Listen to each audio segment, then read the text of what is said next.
ನೋಡಿ ಗಾಯ್ಸ್, ಇವತ್ತು ನಮ್ಮ ಮನೆಯಲ್ಲಿ ತಯಾರಾಗಿರುವ ಪಿಜ್ಜಾ.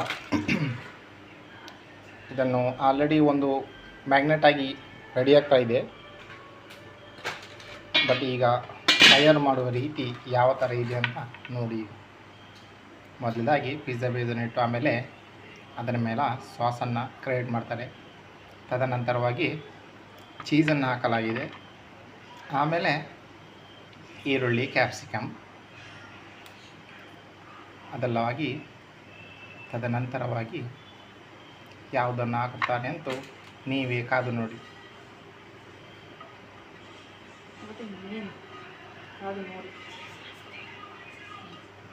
ಚಿಕನನ್ನು ಹಾಕ್ತಾ ಇದ್ದಾರೆ. ಏನು ಹಾಕ್ತಾ ಇದ್ದಾರೆ? ಚಿಕನನ್ನು ಹಾಕ್ತಾ ಇದ್ದಾರೆ.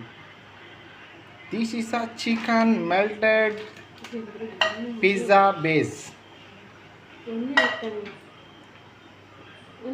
ಹೀಗಾಗಿ ಲಾಸ್ಟಿಗೆ ಬಂದು ಸ್ವೀಟ್ ಕಾರ್ನನ್ನು ಸುರಿತಾ ಇದ್ದಾರೆ.